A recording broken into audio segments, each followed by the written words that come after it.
নমস্কার বন্ধুরা, আবার একটি নতুন ভিডিও নিয়ে আমাদের এই চ্যানেলে হাজির হয়ে গেছে আপনাদের সামনে। আজকে আমরা এই ভিডিওতে দেখব যে বিনামূল্যে সামাজিক সুরক্ষা যোজনা বা সামাজিক সুরক্ষা যোজনা রয়েছে আপনাদের এই প্রকল্পে নাম নথিভুক্ত। তো এই প্রকল্পে আপনার যে পাসবুকটি রয়েছে, তো পাসবুকে আপনার কত টাকা ব্যালেন্স জমেছে সেইটা আপনারা কিভাবে চেক করবেন বা জানতে পারবেন আপনাদেরকে কত টাকা সরকারের তরফ থেকে জমা পড়েছে। কারণ আগে যে আমাদেরকে 25 টাকা করে দিতে হতো, এখন 25 টাকা করে দিতে হয় না, সরকারের তরফ থেকে শুধু টাকাটা জমা দেয়া হয়।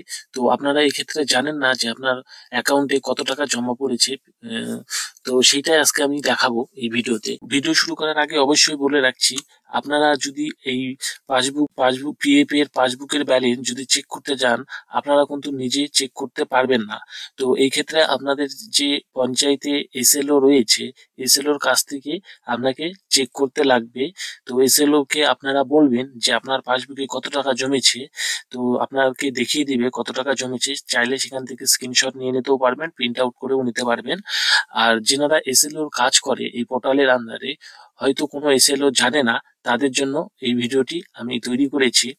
এর জন্য প্রথমে আমি ইউজার লগ ইনে আমরা ক্লিক করব। তো ক্লিক করার পর আমাদেরকে ক্যাপচার দিয়ে ইউজার আইডি পাসওয়ার্ড দিয়ে আমাদের এসএলও পোর্টালে লগ ইন করে নেব। তো লগ ইন করার সঙ্গে সঙ্গে আপনারা দেখতে পারবেন যে এসএলও পোর্টালে লগ ইন হয়ে গেছে।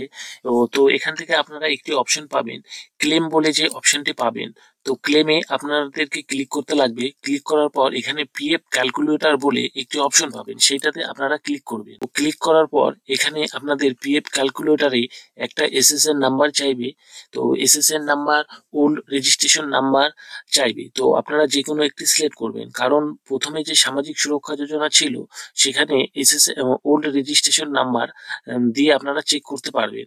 আর এসএসএন নাম্বার যদি থাকে, তো এসএসএন নাম্বার আপনাদের নতুনকে পুরাতন বইটাকে সামাজিক সুরক্ষা যোজনাতে নতুন করে করতে লাগে, সেইটার ভিডিও আমি চ্যানেলে অলরেডি বানিয়ে রেখেছি, সেখানে আপনারা দেখে নিতে পারবেন। তো আমার যে ক্ষেত্রে সার্চ করব আমি এসএসএন নাম্বার দিয়ে, তো এখানে আপনাদেরকে সার্চ করার জন্য এসএসএন নাম্বারটি এখানে দিতে লাগবে। তো এসএসএন নাম্বার আমি একটা রয়েছে আমার কাছে, সেইটা আমি এখান থেকে দিয়ে দেবো। দিয়ে পর এখান থেকে সার্চ বলে যে অপশনটি পাবেন সেটাতে ক্লিক করবেন। তো আপনারা যখন সার্চ অপশনে ক্লিক করবেন, তো এখানে আপনাদেরকে যে বেনিফিশিয়ারি নেম সেইটা দেখিয়ে দেবে এবং ক্লোজিং ইয়ার 17-18 দেখিয়ে দিবে এবং আপনাদের এখানে ব্যালেন্সটিও দেখে দিবে।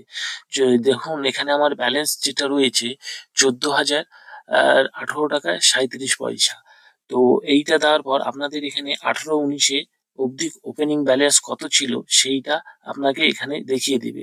তো এখানে 19-20 শো করবে, অর্থাৎ আপনাদের যে বিনামূল্যে সামাজিক সুরক্ষা যোজনাতে রয়েছে আপনাদের ক্লোজিং ব্যালেন্স 19, মানে আমাদের 20 সাল অবধি হিসাব রয়েছে। তো সেখান থেকে আপনাদের 20 সাল অবধি দেখতে পাবেন, তারপরে আর দেখতে পারবেন না। তারপরে আপনাদের যেহেতু বিনামূল্যে করে দিয়েছে সেহেতু আপনাদেরকে দেখাবে না। এসএসওআই যে সামাজিক সুরক্ষা যোজনা রয়েছে, আপনারা প্রথম থেকে যখন স্কিমটা লঞ্চ করেছিল তখন থেকে যখন চালান, তখন থেকে আপনার কত টাকা ব্যালেন্স জমিয়েছে সেইটা আপনারা দেখতে পাবেন।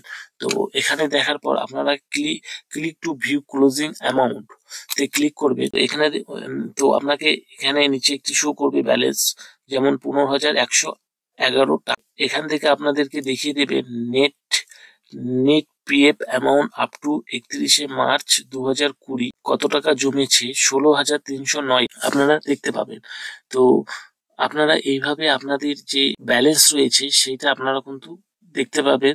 আপনারা ইন্ডিভিজুয়াল ভাবে দেখতে পারবেন না। আপনাদের যে এসএলও রয়েছে, যিনি পঞ্চায়েত দপ্তরে কাজ করে, তাদেরকে বললে আপনাদেরকে দেখিয়ে দিবে ব্যালেন্সটি কত রয়েছে, জমা রয়েছে। এখান থেকে আপনাদের ক্লেম পাবেন সেইটা আপনাদেরকে দেখিয়ে দেবে। এভাবে আপনাদের যত এসএসএন নাম্বার রয়েছে সবগুলোই আপনারা দেখতে পাবেন। ভিডিও ছিল আজকে এই পর্যন্ত।